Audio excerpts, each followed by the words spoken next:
मी आपल्या सर्वांचं स्वागत करतोय। प्रामुख्यानं आज आपले पत्रकार परिषद बोलण्याचं कारण गडिंग्लज नगर परिषदेमध्ये गेल्या 2-4 दिवसापासून भाजी मंडईच्या संदर्भामध्ये उलटसुलट चर्चा होते। खऱ्या अर्थानं हा आराखडा 2022 रोजी मंजूर झाला। त्याची अधिसूचना 2014 साली अधिसूचना मिळाली। मंजुरी 2013 मधून 2015 मध्ये अंतिम मंजूर झाली। वास्तविकरित्या गडिंग्लज शहरातल्या बऱ्याचशा नागरिकांची गैरसोय भाजी मंडईमध्ये होत होती। गेल्या 15 वर्षापासून भाजी मंडई आणखीन एक ठिकाणी व्हावी। गडिंग्लजचा भाग वाढतोय, शहर वाढतंय, शहरच्या ठिकाणी जागा आहे। ठरावही ज्यांनी विरोध केला आज त्या दिसतात, विरोध दिसतात। माजी नगरसेवक उपनगराध्यक्ष वगैरे करतात, त्यांनीच त्यांच्या काळातच ठराव केले, ह्या विषयाला मंजुरी पण आणली। याच्यासाठी माननीय मुश्रीफ साहेबांनी प्रयत्न करून शासनाकडून निधी आणला। निधी आणण्याचं काम आजपर्यंत गडिंग्लज शहर नगर परिषदेला सन्माननीय आमचे नेते मुश्रीफ साहेबांनीच केले। ह्या मंडळीला निधी आणणं शक्य आजपर्यंत झालेलं नाही। आता एक चांगला प्रोजेक्ट होते म्हटल्यानंतर यांना पोटशूळ सुटले। त्यामुळे गडिंग्लज नगरपालिकेची हद्दवाढ झालेली आहे आणि या वार्ता शहरामध्ये गडिंग्लज शहराचा 1983ला शहर विकास आराखडा मंजूर झाला। त्याच्यानंतर दुसरा शहर विकास आराखडा 2012ला त्याची मंजुरी मिळाली आणि अंतिम मंजुरी 2015मध्ये झाली। त्यामध्ये revision survey number 124 plot number 30 final plot आहे, तो म्हणजे उपजिल्हा रुग्णालयाच्या बाजूला चर्च रोडच्या लागून। तर यामध्ये नगरपालिकेनं 6 आरक्षण ठेवलेले आहे। त्यामध्ये आपल्या त्या ह्याच्यामध्ये स्पष्ट उल्लेख केलेला आहे, GP नाईक हा आदर्श शिक्षकाचा एक स्मृतिभवन बांधण्यासाठी आरक्षण ठेवलेलं आहे। 9 मीटरचा रोड तिथे सार्वजनिक रोडचं आरक्षण आहे। शिवचं क्वार्टरचं आरक्षण आहे आणि जे खातेप्रमुख आहे नगरमध्ये त्यांच्यासाठी क्वार्टरचं तिथं आरक्षण आहे। त्याशिवाय भाजी मंडी आणि दुकान केंद्र असे आरक्षण आहे। त्यापैकी 2018ला जनता दल सत्तेवर असताना आम्ही विरोध पक्षामध्ये असताना त्यावेळेला 2018मध्ये 6 विषय सभागृहामध्ये आणले गेले आणि ही सरकारी जागा नगरपालिका वर्ग म्हणून मिळावी यासाठी ठराव झाला आणि त्याचा प्रस्ताव शासनाकडे पाठवला। परंतु त्याचा पाठपुरावा त्या काळातल्या तत्कालीन नगराध्यक्ष आणि त्याचे सहकारी कोणी केलेले नाही। नंतर मुश्रीफ साहेबाच्या वेळेला ज्यावेळेला हा प्रश्न आम्ही जेव्हा मांडला तेव्हा साहेबांनी त्यातले 3 जागा वर्ग करून एक शिवचं क्वार्टर त्याचं निविदा जाहीर झालेलं आहे 50 लाख रुपयाची आणि त्याच्यानंतर भाजी मंडई 67 लाख आणि दुकान केंद्र असं एकूण 3 कोटी रुपयाची निविदा जाहीर झालेला आहे। पैसाही त्याला उपलब्ध झालेला आहे आणि त्या आता तिथं असलेली झाडं तोडून तिथं ते प्रकल्प तिथं आम्ही विकसित करणार आहे, नगरपालिका विकसित करणार आहे। तिथं नुसती भाजी मंडई नाही, हे 3 आरक्षण नाही आहे। परंतु आता यापूर्वी ज्या लोकांनी पक्षीसाठी निवेदन गार्डन आणि हे दुकान केलं बगीचा, तर काही लोक शहरामधले काय केले, पक्षी जे पाळणारे लोक आहेत, पक्षी प्रेमी आहेत, आम्ही पक्षी प्रेमीच आहे। तर त्यांचं म्हणणं काय आहे की ही झाडाची तोडफोड करून पक्षासाठी तुम्ही हे करणार आहे, त्यासाठी ही तोडफोड होऊ नये। आणि आमचे एक कृती समितीचे अध्यक्ष आहेत, त्याचं नाव घेत नाही, त्यांचं म्हणणं काय की 37 कलमाखाली हे फेरफार करून हे प्रकल्प सगळे रद्द करावे असे त्यांची पेपरला बातमी आलेली आहे, मी वाचलेलं आहे। मला त्यांना सांगायचं आहे की रिंग रोड शहरामध्ये विकसित झाले पाहिजेत, त्यासाठी काय 37 कलमाचा तुम्हाला वापर करता येणार नाही। एकदा आरक्षण आणि फायनल जर DP मंजूर झाली त्यामध्ये कोणताही बदल करता येणार नाही। तर ज्या वेळेला उपजिल्हा रुग्णालय स्वर्गीय बाबासाहेब कुपेकर यांनी करून आणला, मंजूर करून आणला, त्यावेळी देखील झाडाची वृक्षतोडची तोड झालेलीच आहे। भूमी अभिलेखचं कार्यालय झालं, सिटी ऑफिस तिथेही झाडाची तोड झालेलीच आहे। आणि त्याचा आता प्राथमिक शाळा की ज्याचं नाव दिनकरराव शिंदे विद्यालय दिलेलं आहे, तिथं सुद्धा ती जागा सुरेश बोळकी हे शिक्षण मंडळ सभापती असताना जागा साहेबांनी घेतली 67 गुंठे, त्यावेळेला सुद्धा वृक्षतोड झालेलीच आहे। मग त्यावेळेला जे तक्रार करणारे लोक आहेत ना, त्यावेळेला काय थंड वाजत होती काय, वागळ्यामध्ये होते काय, झोपले होते काय, करतात का त्यांची तक्रार, असं माझं त्यांना स्पष्ट सांगणं आहे।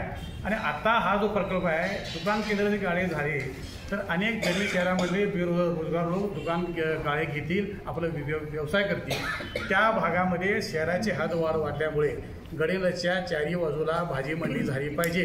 त्यामध्ये एक भाजी मंडी जी जुनी आहे तीच तुम्ही रिपेरी करून का नाही ते असा त्या एक सवाल केलेला आहे। माजी नगराध्यक्षच्या छायाचित्रामध्ये दिसतात आणि काही आमचे सागर पाटील मित्र आहेत ते दिसतात. त्यांनी सत्तेमध्ये असताना त्या मंडळाची दुरुस्ती का केली नाही, दुर्गंधी येते म्हणून तुम्ही आता सांगायला लागला पेपरमध्ये, का केली नाही आणि का भाजीची लोकांची तुम्ही व्यवस्था केली नाही, हा आमचा त्यांच्यावर स्पष्ट आरोप आहे. ह्या प्रकल्पामध्ये 6ही प्रकल्प नगरपालिकेकडे वर्ग होऊन त्याला मुश्रीफ साहेबांच्या माध्यमातून उर्वरित प्रकल्पासाठी निधी आणून हा शहराचा विकास आम्ही करणार. प्रशासनाला नगरपालिकेचं कोणीही कोंडीत धरू नये. पक्षीप्रेमी आम्ही बी आहे. एखादा चांगली जागा बघून तिथं चांगली झाडं लावून पक्ष्याचं राहतं घर कायमचं करावं यासाठी राष्ट्रवादी महायुतीचे सर्व नगरसेवक पदाधिकारी आम्ही प्रयत्न करणार आहोत. 2007 ते 2011 सत्ता ही जनता दलाची होती. त्यावेळेला वृक्षतोड झाली नाही का गडिंग्लज शहरामध्ये?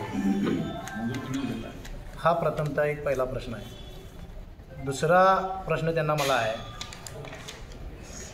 तत्कालीन उपनगराध्यक्ष बंटी कोरी उर्फ महेश कोरी यांच्या घरासमोर आता जे ग्राउंड झालं, दिनकरराव शिंदे मास्तर विद्यालय झालं, त्या ठिकाणी ज्या वेळेला एक विशिष्ट समाज त्यावेळेला तिथं राहत होता. गडिंग्लज शहरामध्ये ही लोकांच्या मध्ये चर्चा आहे, एक विशिष्ट समाज तिथं राहत होता.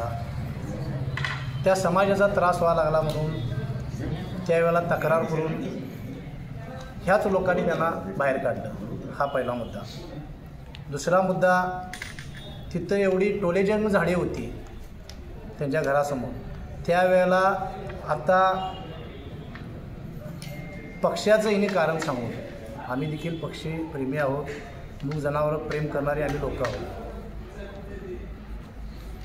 त्या पक्ष्यांचा किलबिलाटाचा त्रास व्हावा लागला यांना म्हणून यांच्या घरासमोरची त्यावेळेस. आणि सगळ्यात महत्त्वाचं म्हणजे झाडे तोडली कोण? आमच्या काही मिल नाही आहेत, किरणरावांची मिल नाही आहे, अरुण साहेबची मिल नाही, काय सिद्धार्थची नाही, काय संतोषची नाही, काय महेशची नाही, काय नरेंद्र भद्रापुरीची मिल नाही आहे, काय गुंडू पाटलाची लाकडाची मिल नाही आहे. लाकडाची मिल कुणाची आहे ही गडिंग्लज शहराला माहिती आहे. मग ती झाडं कोण तोडली? यांच्या भावाने तोडली. मिलिंद कोरी यांनी झाडं तोडली असं लोकांच्या चर्चा आहे आणि हे वास्तव आहे. त्यावेळेला यांची यांना म्हणजे त्यावेळेला यांचं पक्षी कुठे गेले होते किंवा पक्ष्यांचा राहण्याचा विषय त्यावेळेला कुठे गेला होता? 2 ज्या वेळेला माजी नगरसेविका सुनीता पाटील यांचे पती सागर पाटील यांना मला सवाल करायचा आहे. अयोध्यनगरमधील ज्यावेळेला झाडं तोडली त्यावेळेला सागर पाटील कुठे गेले होते? त्यावेळेला वृक्षतोड यांना दिसली नाही का?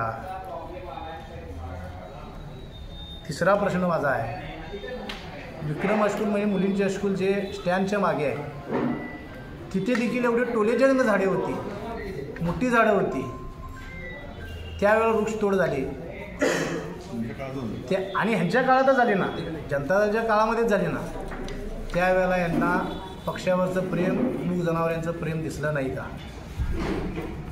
गडिंग्लज शहर हे वाढतं शहर आहे. गडिंग्लज शहराचा विकासाचा ध्यास घेऊन जाणारे आम्ही राष्ट्रवादी काँग्रेस पक्षाचे कार्यकर्ते आहोत.